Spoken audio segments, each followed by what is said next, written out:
Hello everyone, how are we all doing today? It is your boy Andy Wilkins, and here we are back again once more. What is it about me and regular uploads at the moment? Perks of lockdown, I suppose. We are nearly there. We're nearly at the end of January, thankfully. And what is this right in front of me? It's a new mic. Got it delivered on Tuesday. So lo and behold, the Andy Wilkins podcast will start to have this mic featuring regularly on a regular basis. So clearer audio quality, so you can hear this, I wouldn't say Essex accent, but you can hear this accent on a regular basis, basically. Hope you are all keeping well. If you are new to the channel, feel free to like, share and subscribe for more new content, I meant. So today I'm going to be going through the 5 things I dislike about football, and I'm going to be going through the 5 things I like about football, and that so basically it's my best and worst of football. So I'm going to get straight into it, basically, with number 5, cup finals. Now, as unpopular as this comes across, I don't really like cup finals, partly because sometimes they're massively overhyped, and basically in 2018, not really to an extent 2019, but 2018 in particular, from about March to May of that year, I covered about 20-25 cup finals as a photographer, and I must admit it got tiresome, it got boring, and trying to hype yourself up for so many cup finals doesn't work. That is the situation I felt with. I didn't enjoy every one of them, and I must admit what sort of annoyed me to an extent was that I remember on one occasion there was a person who was a bit too drunk, decided to pitch invade as there was a penalty shootout going on, as the opposing team had missed their penalty, so he decided to then gloat. He was a bit too drunk, and it just really sort of let down the atmosphere of what had been a very good competitive game. And unfortunately, you do get people coming out the woodworks for them sort of cup finals. They like to have a drink, they like to have a good time and all that stuff, which, yeah, I don't mind people having a good time. But it's just when you sort of go above and beyond and sort of take the mick, that's when I'm like, nah, sorry, I'm not interested. And in fairness, I did non-league finals day in 2019, and I literally just did it for the sake of doing it. I wasn't doing it for the sake of, oh, I really want to do it. I just did it for the sake of, it's an opportunity, it was 2 games to cover, that was it really. That was literally my mindset. Going into number 4, high crowds. This is going to sound a bit of a weird one, but what I really dislike is that you have like a pre-season friendly, and lo and behold, you have a really high turnout for it, but then also at the same time you have the people who come out the woodwork saying, oh, I've backed this club for however long and all that sort of stuff, and you're just there thinking, where were you in the freezing cold December, January games on a Tuesday night at home or whatever? Where were you in that sense? And I really get sort of annoyed by them sort of, oh, I've been back in the club since I was however old. I don't like that. I really don't like that. And in particular, I noticed it at 2 games that I have seen in my lifetime. Canvey Island versus West Ham, when I was involved with Canvey back in 2015, where we had 1,900 turn up to see us play and beat West Ham 2-0, before the following week saw us host Leicester, and we barely got a crowd of 250 people. Now, make that what you will. Where the hell were those other 1,700 people that had been there for that West Ham game? Nowhere to be seen. I get the fact that obviously such context like people working, people looking after families, bits and bobs, etc. I get all that stuff. However, it still doesn't seem right. Where the hell were the other 1,700 people? You know, it just felt a bit sort of baffling how we went from 1,900 to 250. It just doesn't add up. On to number 3. One of the worst stewarding performances I've ever seen goes to Farnborough. However, it's not just Farnborough that I really want to mention. Farnborough was definitely infamous for me in terms of stewarding, and it's not just me who says that. A load of Canvey fans who made the trek in September 2015, we didn't like the stewards at Farnborough. They were really quite bossy, really quite nasty.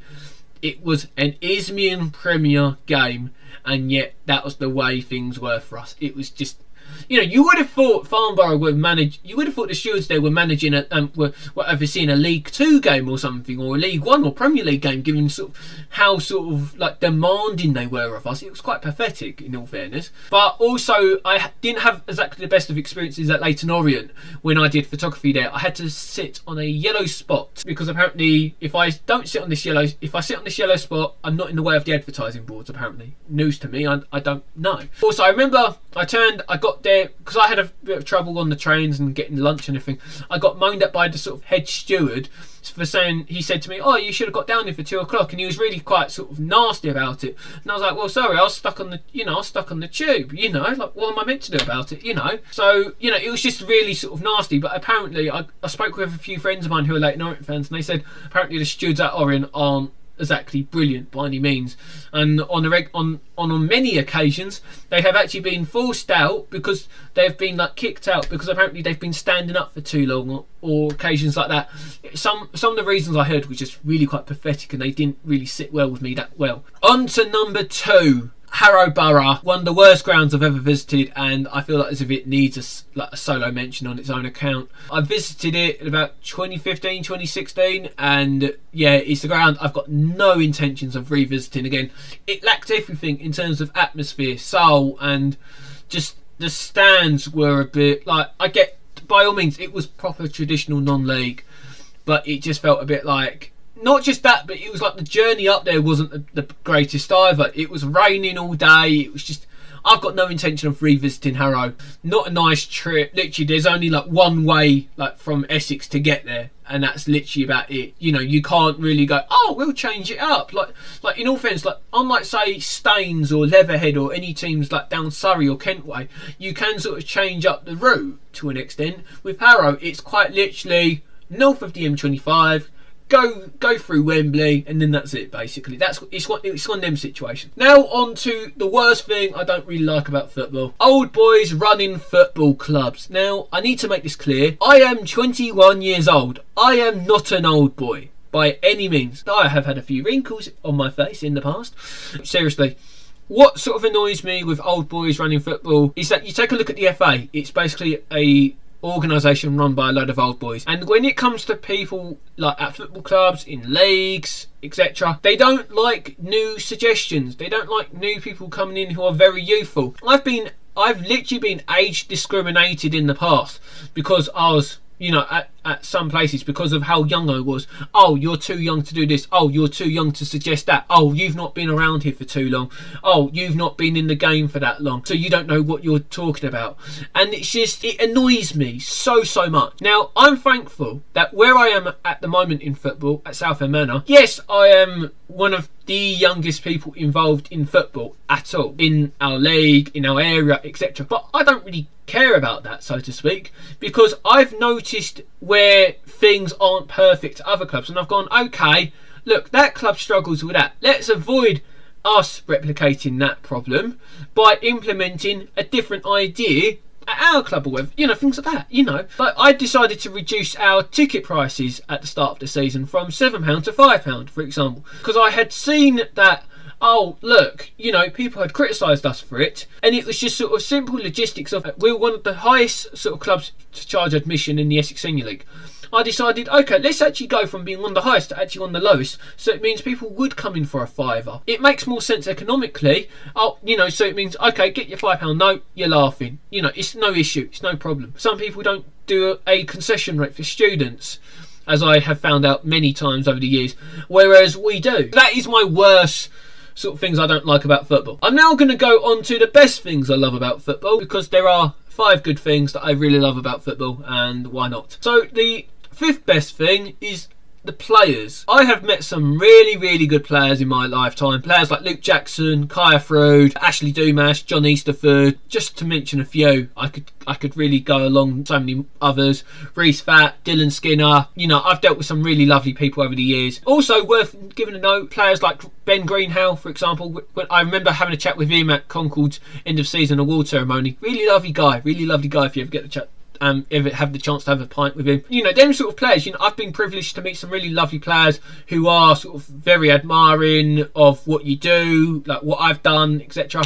So, credit to them. Obviously, you do have the odd arrogant player who thinks he's better than everyone else and all that sort of stuff. But ultimately, they come very far and few between, basically. It's, I get the mutual understanding. And to be quite honest, because I've had 5 football clubs of my own in non-league football, like some have had 5, 6 Plus, I can sort of understand where they're coming from when they need to move to a different club or whatever for various reasons. I understand it because I've been there, seen it, done it. You know, I've had situations why I've left clubs in the same way that they've had reasons for leaving clubs. So it's like, you know, there is that sort of mutual respect. Number 4, England games. Now, I've been lucky to cover 2 England games, but I've also been lucky to cover watch 1 England game. So so all in all, I've seen 3 England games in the flesh, but I've covered 2 with my camera. Now, all in all, as much as I'm not the biggest fan of the England band, because it just felt quite repetitive when I was at Colchester United for England under 18s versus Germany under 18s, minus that, I did think to myself, you know what, England games are the best. Like, you know, if you ever get the chance, go and see an England game because it's just remarkable. I had a blast when I covered England versus USA at Wembley back in 2018. What an absolute beauty of a game. Not just a game, but atmosphere and everything. It was like, I felt proud to be English. I felt proud to be from where I am. And the fact is, regardless of what part of the country you're from, it was like we're all pushing together for the same cause at the end of the day. We all wanted to see England win, obviously, unless you were American, in which you wanted the USA to win. But, you know, apart from that, you know, it was great. I was out in the south of France when I saw England women lose 2-1 to Sweden women, for example, in the 3rd place playoff of the Women's World Cup. And that was, again, an unreal atmosphere. And seriously, I want to go back and see the England women play at some point soon, because they were just remarkable on all accounts. Like, really, I can't slag them off because they were just fantastic. Number 3, good fan bases. I've been lucky again. I've had some fantastic fan bases to deal with. Just a few sort of notable exceptions for me: Dulwich Hamlets, Tunbridge Angels, Needham Market, Grays, Bognor and Leatherhead. Just a few, because I could say so many more all in all, because you do really, I think, again, for me, I've been lucky to meet some really lovely fan bases. Also remember speaking to a load of Braintree Town fans. There are some really good Billericay fans, in fairness, who do a lot for their club, and them sort of people got a lot of time for. You know, them sort of people I have got a lot of time for, just all in all, because I could have a chat. I could have a chat with literally anyone about any sort of football. I remember having a chat with a load of Margate fans when they came down to see Concord in a pre-season friendly a few years back, and that was lovely. I ended up talking the whole game with them. I enjoyed it. But yeah, I've been very lucky to deal with some really good fan bases, but I've also not had the privilege of dealing with some lesser, not so good fan bases. But the thing is, like I say about the players, the lesser good fan bases come very far and few between again, really. But yeah, that's it. Now on to number 2, Canvey Island. Yeah, basically, I couldn't not include Canvey in this, because without Canvey, I wouldn't be where I am in football. And that, for me, I've gone down to Canvey a few times this season, and I've really enjoyed it, because as much as it's not like it was when I was originally down there, that sort of whole specialness, it's still to me my sort of, I say my safe place, but it is. It's where you know, my non-league journey, my football journey, my media journey all began all those years ago. So I remain very, very thankful for what that place means to me, in the same way that, you know, other places mean a lot to people. Canvey is always going to remain one of those places where I did learn a great lot, I did do a great lot. So yeah, that's it. On to number 1. The best thing about football, it helped me when I needed it the most. And that probably doesn't come across as a legitimate thing that I love about football, but even now, to an extent, football has wonders of being able to pull me out the gutter when I need it. And whilst I've not been as heavily devoted to football for about the last year or so, because of other commitments politically and elsewhere socially, with university, etc., it has still pulled me out the gutter. It's still, to an extent, when football does return, whether I'll still be going to, say, Belfairs Park to watch my local side Lee Ramblers in action, no clue.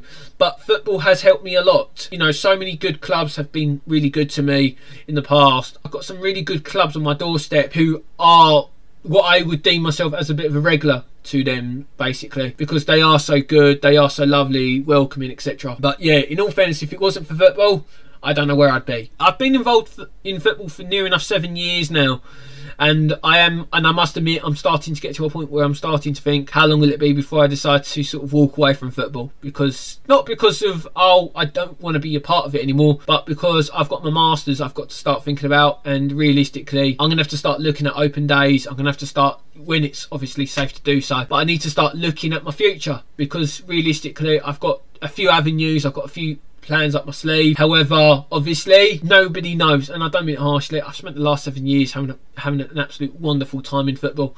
There does come a point where I have to sort of think about myself, thinking, okay, what am I going to do now? What am I not going to do? But that's that. So thank you ever so much to everyone who has watched this today. It is massively appreciated. I do hope you have enjoyed it. I do hope you've learned something about me, in fairness, because, you know, it's always great to like learn something about, you know, a person, I suppose. But yeah, if you are new to the channel, feel free to hit that subscribe button, put post notification bell on, and also feel free to like, share the video out if you really want. You know, nothing's stopping you. And I'll see you all in the next one. Thank you ever so much for the support as always, and I'll see you all in the next one. Bye bye.